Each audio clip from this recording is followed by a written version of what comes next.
երբ որ մենք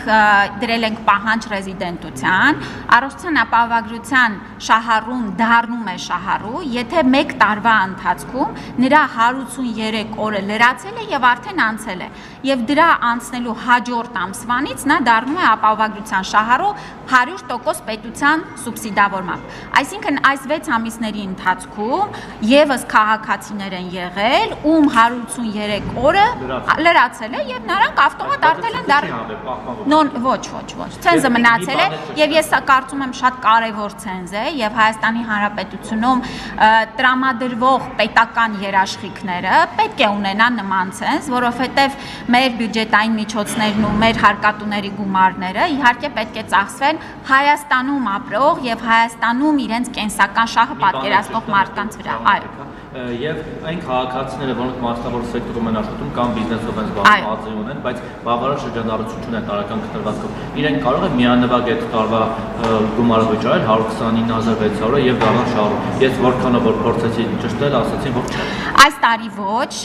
եւ այո, մեզ շատ են դիմում, որ գուցե նրանց անհատ օրինակ ձեռնարկատերերի այդ 2,400,000-ը չի գերազանցում, բայց մարդիկ տեսնելով այս երաշխիքի կարեւորությունը եւ նաեւ գոհունակությունը ժողովրդի ուզում են դառնալ համակարգի մասը։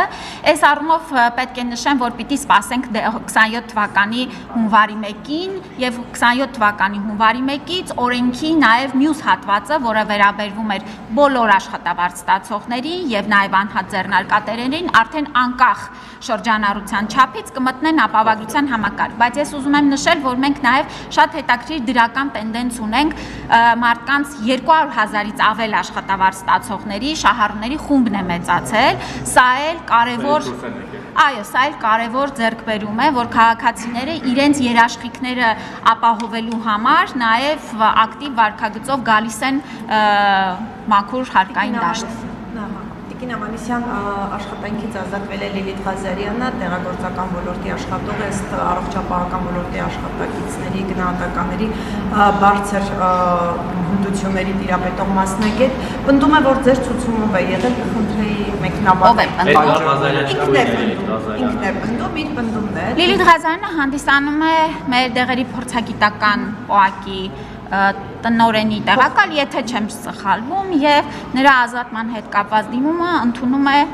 որոշումը ընդունել է ղեկավարը։ Իսկ ինչ վերաբերվում է այդ մանիպուլյացիաներին, եթե դրանք իրականություն լինեին, Լիլիթ Ղազարյանը կազատվեր 5-6 տարի առաջ։ Այսինքն դուք ես չգիտեմ։ Ձեր ցուցումով չի եղել, դուք պնդում եք Տիկին Ավանեսյան։ Հարգելիներս, ես ցուցումներ եւ հանձնարարականներ տալիս եմ, եւ ես այս պահին էլ ասեցի, որ տնօրենի որոշմամբ իրականացվել է հաստիկների փոփոխություն եւ ազատումներ։ Ես նկատի ունեմ, դուք կապում եք իր ազատման հետ։ Ես չկա մի բան, որ կապ չունենամ իմ համակարգում կատարվող։ Այսինքն դուք եք հորդորել, որ հեռանա։ Ես ոչ մեկին ոչինչ չեմ հորդորել, մենք իրականացնում ենք ամեն Դե եթե թողեք որ պատասխանեմ, ես ընդհանուր առմամբ մեր բոլոր պետական բժշկական կենտրոնների, պոակների, կադրային քաղաքականության ընդհանուր գծերն են որոշում եւ ասեցի տեղի է ունեցել հաստիկների փոփոխություն, իսկ թե որ հաստիկում ով է մնալու, դա իրականացրել է որոշումը ինքը հեռացվել։ Դե չգիտեմ, հարցրեք։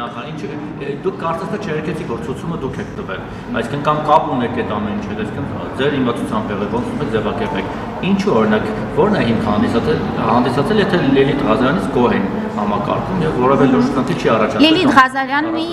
գոհ լինելու հանգամանքը կապված է նրա գործատուի հետ։ Եվ նորից եմ կրկնում, բավական է քաղաքական մանիպուլյացիաներով զբաղվել, ինչի մեծ փորձ ունի պարոն Ղազարյանը։ Եթե Հարգելիներս, կթողեք պատասխանեմ։ Ինչի համար է վերացել է դրա հետ կապված հարցում ուղղակի կպատասխանեն մանրամասների մասին։ Դուք այստեղ կանգնացեք։ Օակի տնօրենը ինքն է ձեզ դիմել, օրինակ ասել, լավ չի աշխատում, եկեք հեռացնենք, դուք էլ ասել եք, դե որ չի աշխատում, հեռացնենք։ Թե դուք եք տեսել, ասել եք, օակի տնօրեն ջան կլինի հեռացնենք այս տիկնոջը։ Ոնց է։ Հարգելինես, ես ներկայացրեցի մեր աշխատանքային process-ը, ես իրականացնում եմ մեր ուրեմն կենտրոնների ընդհանուր կադրային քաղաքականությունը, մասնավոր հարցերի հետ կապված դիմեք կպատասխանեմ։ Այն որ դուք բարձրաբանում չեք ներկայացնում, արդեն չի նշանակում, որ այստեղ ինչ որ մի բան են չի եւ գուցե այդ մասնագետի պնդումը համապատասխանում է իրականությանը։ Հարգելիներս, Էության հիմնավորումներ չեք ներկայացնում եւ դա թույլ է տալիս կարծել, որ գուցե նրա պնդումները իսկապես կապ ունեն իրականության հետ։ Ինչ իրականություն։ Ես կրկնում եմ ձեզ, եթե քաղաքական որևէ հեռացում լիներ, դա կիրականացվեր 5 տարի առաջ եւ 5 տարիների ընթացքում պարոն Ղազարյանը այս ընթացքում հնարավոր բոլոր նրա գործունեությունը ճիշտ ասած քաղաքական դժվար է գնահատել, այլ ուղիղ, չգիտեմ, չեմ ուզում խորանալ գնահատականներ տալ, դա իր գործն է։ Նորից եմ կրկնում, 5 տարիների ընթացքում բավական ժամանակ ունեինք հեռացնել քաղաքական ենթատեքստով։ Նման բաներ մեր համակարգում չկա։ Իսկ թե այս 17000 եւ ընդհանուր առմամբ մեր համակարգում ցանկացած անձ ամեն օր էլ ընդունվում եւ ազատվում է աշխատանքից, այսքանը։ Դուք համաձայն եք այն գնահատականների հետ, որ նա լավ մասնագետ է, թե համաձայն չեք։ Դուք ինչպես եք գնահատում իր աշխատանքը։ Ես նրա աշխատանքային գնահատման մասով չեմ ուզում ավել բան ասել։ Բայց ոչինչ չեք ասել։ Պատասխանեցի ձեր հարցին, այսքանով բավարարվել։